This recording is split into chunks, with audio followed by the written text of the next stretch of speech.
여러분, 안녕하세요. 오직 여러분만을 위해 맞춤형으로 준비된 오늘 딥다이브에 오신 것을 환영합니다.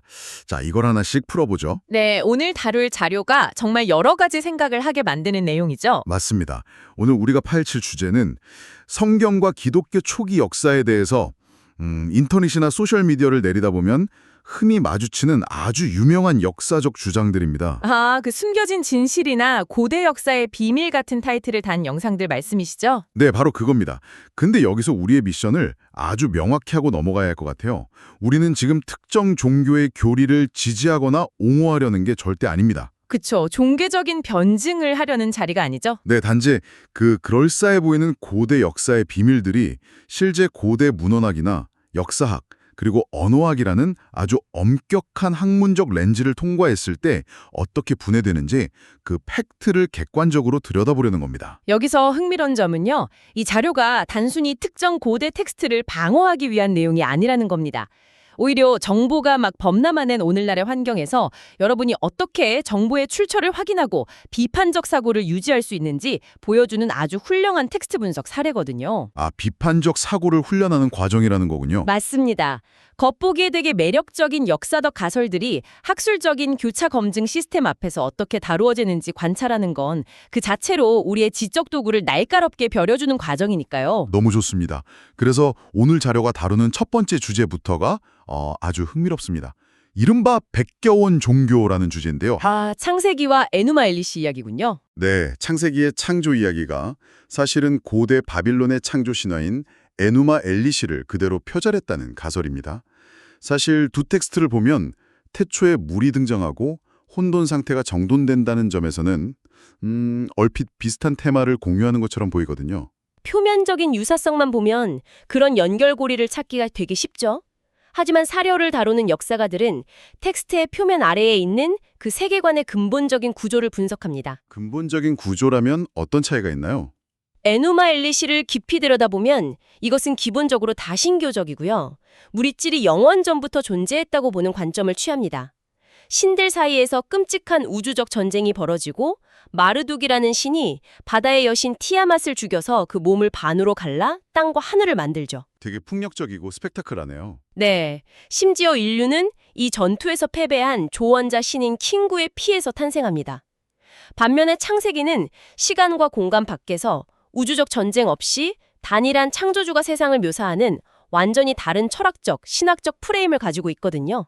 오늘 자료에 나온 아주 적절한 비유가 하나 떠오르네요.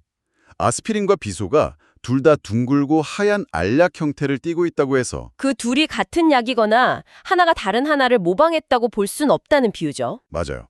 고대 근동지역이라는 같은 문화적 토양 안에서 혼돈의 정돈이나 물의 존재 같은 일반적인 모티프를 공유한다고 해서 그게 표절을 의미하는 건 아니란 뜻이군요. 정확한 이해입니다. 학술적인 관점에서 이것은 상관관계와 인과관계를 철저히 분리해야 하는 이유를 보여줍니다. 두 텍스트 사이에 겹치는 고대 근동의 보편적 주제, 그러니까 상관관계가 존재할 수는 있습니다. 비슷해 보일 수는 있다는 거네요. 네, 하지만 창세기의 저자가 에누마 엘리시를 펴놓고 단어 대 단어로 베꼈다고 증명할 만한 직접적인 인과적 연결이나 고유한 언어학적 병행 구조는 전혀 발견되지 않는다는 것이 문헌학자들의 결론입니다. 그렇군요.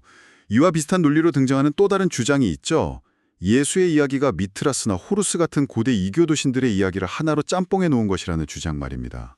인터넷에 정말 많이 돌아다니는 밈이죠. 네, 예를 들어서 이집트의 신 호루스도 배를 탔고 예수도 갈릴리에서 배를 탔으니 이것은 명백한 표절이다. 약간 이런 식의 억지 주장들 말이에요. 여기서 우리는 텍사스 명사수의 오류라는 중요한 개념을 짚고 넘어가야 합니다. 이것은 단순히 역사적 오류를 넘어서 인간의 심리와 아주 깊은 관련이 있거든요. 그 벽에다 총을 마구 쏜 다음에 총알이 우연히 모인 곳으로 가서 그 주위의 관역을 그리고 자기를 명사수라고 부르는 오류죠. 맞아요. 인간이 무작위적인 정보 속에서 어떻게든 패턴을 찾아내려는 본능적인 심리를 찌르는 비유 같습니다. 우리의 뇌는 의미 없는 혼돈 속에서도 어떻게든 연결고리를 찾으려 하니까요. 그래서 수백 가지의 전혀 다른 역사적 신화적 특징들은 다 무시해버리고 우연히 겹치는 몇 가지 피상적인 특징만 골라내서 인위적인 결론을 만들어내는 겁니다. 미트라스 신화도 그런 맥락인가요? 네, 미트라스를 예로 들면 인터넷 문서들을 보면 흔히 미트라스도 처녀 잉태를 통해 태어났다고 막 단언하잖아요. 하지만 실제 고대 로마화나 페르시아의 사료를 교차 검증해보면 미트라스는 처녀가 아니라 바위에서 태어났습니다. 바위요? 완전히 다르네요. 그러니까 구체적인 디테일과 팩트로 들어가면 이런 패턴 인식의 오류들은 그냥 기반을 잃고 무너지는 거죠. 파편화된 정보를 억지로 연결하는 게 얼마나 위험한지 잘 보여주네요. 자, 그럼 이렇게 점을 잘만 연결하는 오류에서 한 걸음 더 나아가서 아예 전체 서사가 새롭게 창작되는 경우를 살펴보죠. 잃어버린 시간과 은밀한 사생활에 대한 이야기로 넘어가시려는 거군요. 네, 예수가 10대와 20대 시절에 그러니까 그 잃어버린 시간에 인도나 네팔로 떠나서 불교와 힌두교를 배우고 요가 수행자가 되었다는 흥미진진한 주장입니다. 이 주장의 기원을 추적하는 과정은요, 역사적 검증이 어떻게 이루어지는지를 보여주는 되게 흥미로운 사례입니다. 이 이야기의 출처가 1894년 러시아인 니콜라스 노토비치라는 인물이 출판한 책이거든요. 직접 고대 문서를 발견했다고 주장한 그 사람이죠. 네, 자신이 티베트 라다크 지방의 헤미스도원에서 예수가 인도를 여행했다는 기록이 담긴 문서를 찾았다고 했죠. 하지만 이후에 저명한 언어학자들과 역사학자들이 직접 그 수도원을 방문해서 조사를 해봤습니다. 결과가 어땠나요? 수도승들은 노토비치라는 사람을 본 적도 없다고 했고요. 당연히 그런 문서는 존재하지도 않는다는 사실이 낱낱이 밝혀졌습니다. 그냥 창작물이었던 거예요. 게다가 이 주장은 1세기 제2성전기 유대교라는 그 특정한 역사적 맥락을 완전히 간과하고 있습니다. 어떤 부분에서 그렇게 보시나요? 1세기 제2성전기 시대는 유대인들이 로마의 지배 아래서 자신들의 정체성과 율법 연구에 극도로 집중하던 시기잖아요. 만약 예수가 10년 넘게 인도를 떠돌면서 막 여러 외국어와 동양 철학에 능통한 코스모폴리탄 요가 수행자가 되어서 돌아왔다면 어땠을까요? 동네 사람들이 반번에 알아찼겠죠. 이질적이니까요. 예수가 고향에 돌아왔을 때 동네 주민들은 이 사람 우리가 아는 그 목수의 아들 아니냐 하면서 아주 익숙하고 평범한 이웃으로 대합니다. 그가 낯선 이방인의 모습을 하고 있지 않았다는 뜻이군요. 네, 전형적인 1세기 유대인 랍비의 정체성을 아주 잘 유지하고 있었다는 강력한 방증이죠. 아주 훌륭한 역사적 맥락화입니다. 이렇게 문헌의 기원과 역사적 정황을 대조하는 작업이 바로 학자들의 일상이거든요. 그런데 여러분, 여기서 우리가 스스로에게 던져봐야 할 중요한 질문이 하나 생깁니다. 어떤 질문인가요? 왜 사람들은 이런 정교한 교차 검증의 결과는 되게 쉽게 지나치면서 뭔가 숨겨진 문서, 비밀스러운 이야기에는 그토록 강력하게 끌리는 걸까요? 이와 관련해서 현대에 벌어진 아주 상징적인 사건이 하나 있습니다. 아, 예수의 아내 복음서 위조 사건 말씀이시죠? 네, 맞습니다. 저도 기억나요. 2012년쯤이었는데 하버드 대학교의 한 교수가 예수가 나의 아내라고 직접 언급한 고대 콥트어 파피루스 조각을 발견했다고 발표해서 전 세계 언론이 발칵 뒤집혔잖아요. 처음에는 탄소 연대 측정까지 통과했다고 해서 엄청난 화제가 됐고요. 네, 그 위조범이 방법론적으로 꽤 치밀하게 접근을 했습니다. 현대의 종이가 아니라 실제로 이베이 같은 곳에서 구할 수 있는 아무 내용이 안 적힌 4세기경의 진짜 고대 파피루스 조각을 구했어요. 종이 자체는 진짜였군요. 그렇죠. 그리고 고대 배합 방식이랑 유사하게 그을음 잉크를 만들어서 그 위에 콥트어로 글씨를 써놓은 겁니다. 연대 측정과 잉크 분석이라는 과학적 검증을 통과하기 위한 아주 고도의 전략이었죠. 하지만 결국 문헌학자들에게 덜미를 잡혔죠. 네, 집요한 텍스트 DNA 분석 앞에서는 결국 무너지고 말았습니다. 그 대목이 정말 황당하면서도 인상적이었습니다. 위조범이 콥티어 문장을 창작할 능력이 좀 부족해서 현대 인터넷에 올라와 있던 도마복음의 콥티어 번역본 PDF 파일을 그냥 참고했다는 거잖아요. 네, 놀랍게도 그 인터넷 PDF 파일에는 번역자가 실수로 낸 타이핑 오타가 있었거든요. 근데 이 위조범이 그 현대인의 오타 형태까지 고대 파피루스에 똑같이 베껴 써버린 겁니다. 진짜 코미디가 따로 없네요. 4세기에 작성된 고대 문서에 21세기 현대학자의 PDF 타이핑 실수가 들어있다뇨? 바로 그 지점입니다. 이것은 과학적 연대 측정을 넘어서 언어학과 문헌학이 어떻게 위조를 정확히 잡아내는지를 보여주는 완벽한 예시죠. 여러분이 인터넷에서 무슨 충격적인 역사적 발견이라는 글을 읽으실 때 그 이면에는 이토록 치열하고 엄격한 학술적 검증 시스템이 작동하고 있다는 사실을 꼭 기억하실 필요가 있습니다. 맞습니다. 그런데도 숨겨진 텍스트에 대한 환상은 참 끊이지가 않네요. 다음으로 살펴볼 내용도 아주 흔하게 접할 수 있는 주장인데요. 인터넷 커뮤니티 같은 데서 에티오피아 성경이 세상에서 가장 오래된 성경 원본이다, 이러면서 고대 문자가 빼곡히 적힌 두꺼운 가죽책 사진이 막 공유되곤 합니다. 아, 서구학계가 숨기려 하는 진짜 오리지널 기독교다 이런 설명과 함께요. 네, 바로 그겁니다. 이거 팩트체크 좀 해주시죠. 이건 텍스트의 가치와 그 기원을 좀 분리해서 이해해야 하는 좋은 사례입니다. 에티오피아 성경이 아프리카 고대 언어인 그으즈어로 작성되어서 고대 문헌으로서 엄청난 역사적, 학술적 가치를 지니는 건 명백한 사실입니다. 귀중한 유산이죠. 하지만 가장 오래된 원본은 아니라는 거군요. 네, 문헌학적 기록과 연대 측정을 보면 가장 오래된 원본이 될 수는 없습니다. 4세기경의 시리아 선교사들이 70인역 같은 초기 그리스어 사본을 에티오피아의 악숨 왕국으로 가져와서 번역한 것이 그 시초거든요. 번역본이 원본보다 먼저 존재할 수는 없으니까요. 그렇죠. 현재 발견된 사해문저 같은 히브리어 사본들이나 초기 그리스어 파피루스 단편들이 에티오피아 성경보다 수백 년 앞서 작성되었다는 건 논박할 수 없는 역사적 팩트입니다. 타임라인을 명확히 하니까 오해가 아주 쉽게 풀리네요. 비슷한 맥락에서 누군가 고의로 교리를 삭제했다는 음모론도 있습니다. 기독교 초기 교회는 원래 환생을 믿었는데 6세기에 열린 제2차 콘스탄티노폴리스 공의회에서 권력자들이 사람들을 통제하려고 환생 교리를 성경에서 비밀리에 삭제해버렸다는 주장이죠. 여기서 진짜 흥미로운 부분은요. 이 주장이 역사적 사실관계와 고대의 물리적 현실, 이 두 가지 측면 모두에서 성립하기가 너무 어렵다는 겁니다. 먼저 역사적 사실관계부터 짚어볼까요? 6세기의 제2차 콘스탄티노폴리스 공의회는 환생에 대해 논의하는 자리가 전혀 아니었습니다. 그 공의회는 주로 네스토리우스파 논쟁을 다루었거든요. 네스토리우스파 논쟁이요? 네, 쉽게 말해 예수라는 역사돌 인물 안에 신적인 본성과 인간적인 본성이 정확히 어떻게 결합되어 있는지, 그걸 두고 학자들과 성직자들이 벌인 아주 복잡하고 치열한 기독론적 토론이었습니다. 동양 철학의 환생 개념은 안건조차 아니었어요. 애초에 다루지도 않은 주제군요. 더 거슬러 올라가서 고대 유대교 문헌이나 마카비서 같은 제2성전기 기록을 봐도 그들의 세계관은 영혼이 다른 생명체의 몸으로 다시 태어나는 환생이 아니었습니다. 역사의 마지막에 죽은 자가 자신의 고유한 육체로 다시 살아나는 물리적 부활에 맞춰져 있었죠. 근본적인 사유체계가 달랐던 겁니다. 저는 이 주장의 물리적 불가능성도 지적하고 싶습니다. 6세기 무렵이면 성경 사본들이 이미 이집트 사막, 북아프리카부터 저 멀리 영국 섬까지 전 세계 여러 언어로 뿔뿔이 퍼져나간 상태였잖아요. 이미 통제 불가능한 수준으로 확산되어 있었죠. 네. 현대 클라우드 서버처럼 관리자가 마우스 클릭 한 번 누르면 모든 문서가 쫙 동기화돼서 특정 단어를 일괄 삭제할 수 있는 시대가 아니잖아요. 특정 권력기관이 전 세계로 요원들을 보내서 그 수많은 사본을 찾아내고 환생 구조를 잉크로 다 긁어낸 다음에 다시 원래 자리에 아무도 모르게 묻어둔다는 건 물리적으로 불가능한 일이죠. 아주 예리한 통찰이십니다.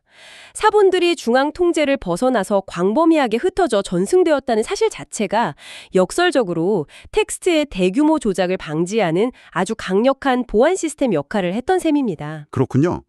텍스트의 형성에 대한 논의가 나왔으니 자연스럽게 정경, 그러니까 어떤 책은 성경에 포함되고 어떤 책은 탈락했는가에 대한 문제로 넘어가 보겠습니다. 카톨릭과 개신교의 성경 권수 차이 같은 거 말씀이시죠? 네, 가톨릭 성경은 73권이고 개신교 성경은 66권이잖아요.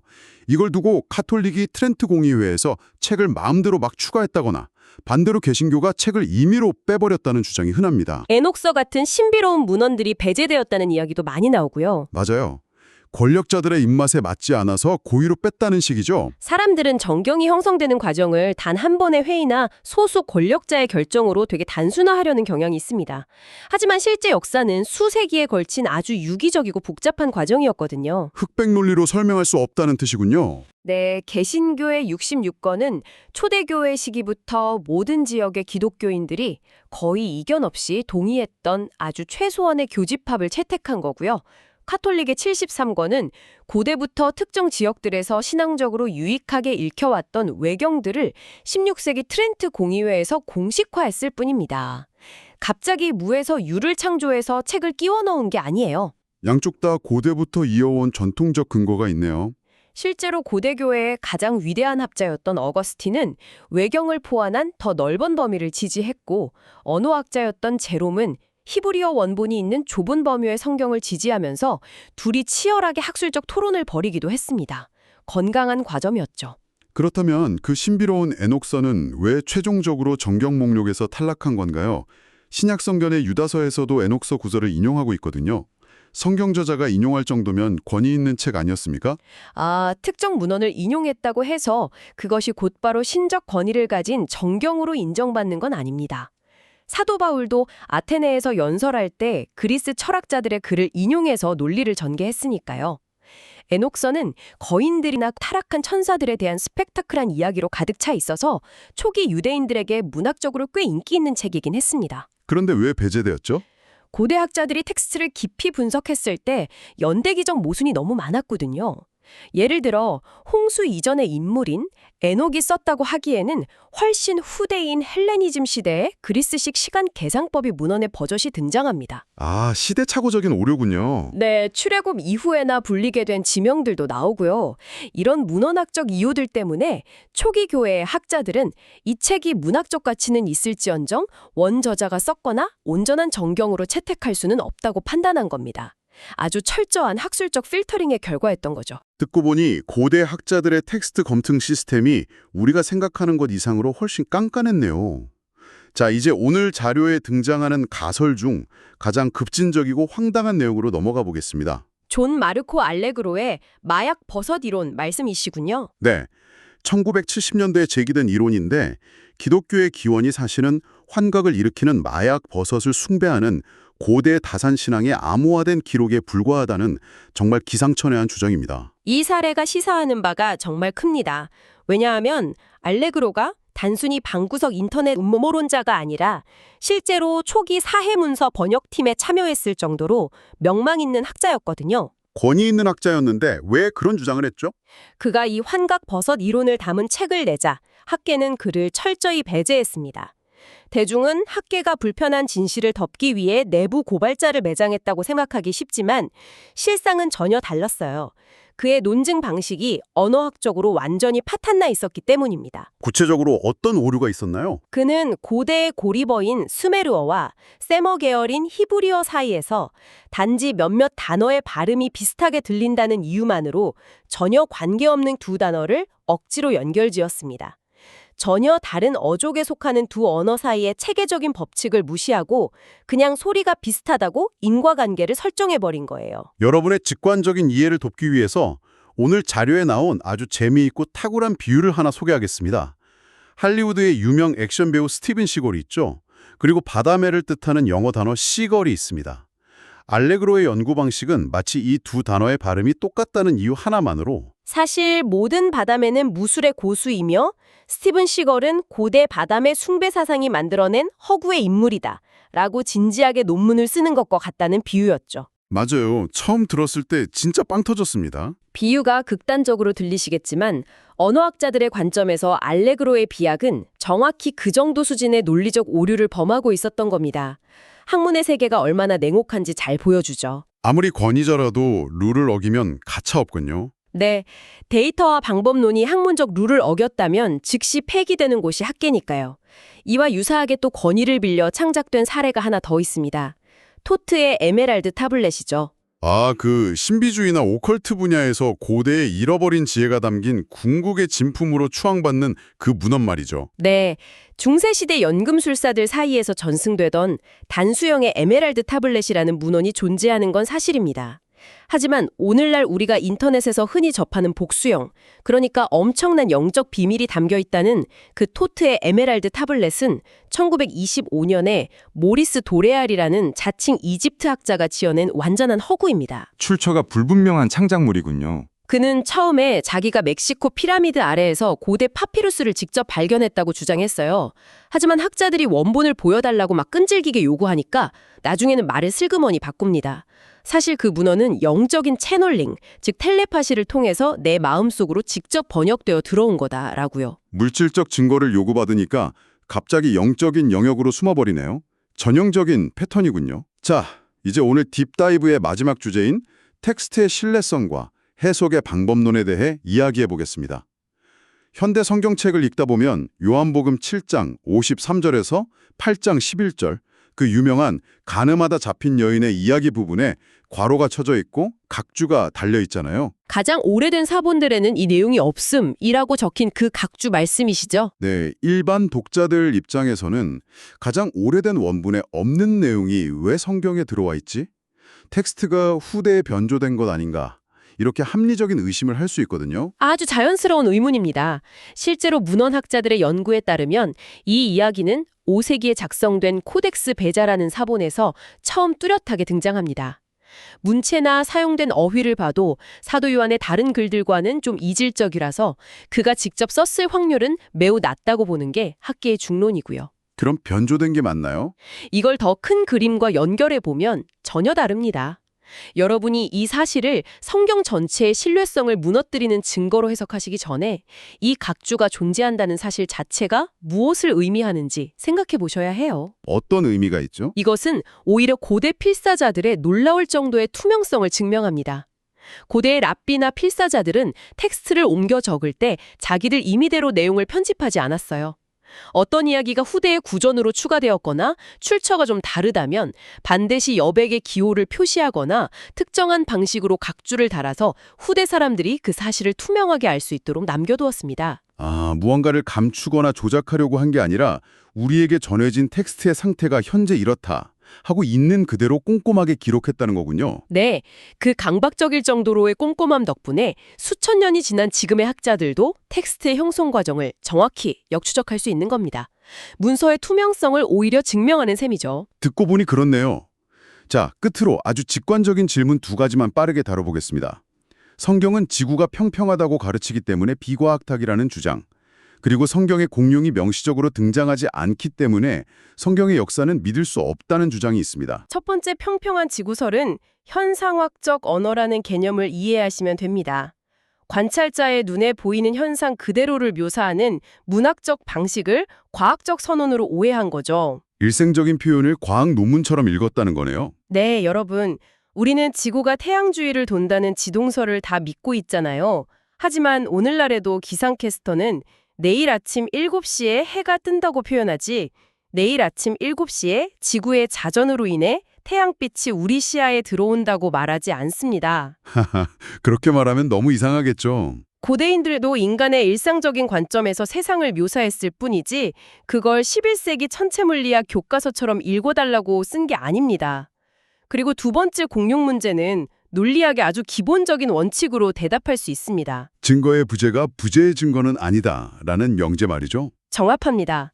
성경은 인간과 신의 관계, 인류의 윤리적이고 영적인 역사를 다루는 데 목적이 있는 텍스트지 지구상에 존재했던 모든 생물종의 분류학적 목록을 총망라할 목적으로 쓰여진 생물학 백과사전이 아니거든요. 고양이나 펭귄이 성경에 단 한 번도 언급되지 않는다고 해서 그 동물들이 세상에 존재하지 않았다고 주장하는 사람은 아무도 없는 것과 같은 이치네요. 맞습니다. 텍스트가 어떤 장르이고 어떤 목적으로 쓰였는지를 이해하는 것이 해석의 첫걸음입니다. 자, 이렇게 해서 오늘 우리는 고대 문헌과 초기 기독교 역사에 얽힌 다양한 가설과 음모론들을 문헌학과 역사학의 렌즈를 통해 낱낱이 해부해 보았습니다. 그럼 이 모든 것이 우리에게 던지는 메시지는 과연 무엇일까요? 우리가 오늘 이 딥다이브를 통해 살펴본 것은 단순히 종교적 텍스트에 대한 방어가 아닙니다.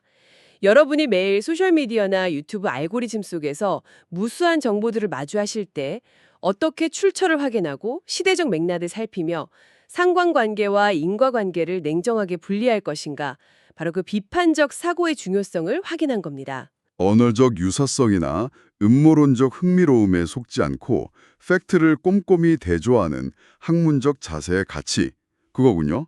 네, 정보의 홍수 속에서 우리가 길을 잃지 않도록 돕는 가장 확실한 나침반이 바로 그 비판적 사고입니다. 여러분, 오늘 이 이야기들을 들으시면서 혹시 이런 생각 안 해보셨나요? 우리는 흔히 고전이나 고대 문헌의 정통 권위에 대해서는 눈에 불을 켜고 의심하면서 깐깐한 잣대를 들이밀잖아요. 그런데 왜 누군가가 숨겨진 진실이다, 주류 학계가 억압한 비밀 문서다, 이렇게 이름 붙인 정보들에 대해서는 그토록 쉽게 매혹되고 비판적 사고의 스위치를 꺼버리는 걸까요? 참 아이러니한 현상이죠. 진실을 찾고 싶다는 우리의 순수한 지적 호기심이 가끔은 그저 남들은 모르는 이색적이고 비밀스러운 이야기를 나 혼자 알고 소비하고 싶어하는 욕망으로 변질된 것은 아닌지 한 번쯤 스스로에게 질문해 볼 필요가 있습니다. 오늘 여러분의 지적 호기심이 진짜 팩트를 향해 더 깊이 나아가는 계기가 되었길 바랍니다. 오늘도 끝까지 함께해 주셔서 감사합니다. 저희는 다음 딥다이브에서 더 깊고 새로운 통찰로 돌아오겠습니다. 다음 딥다이브에서 뵙겠습니다.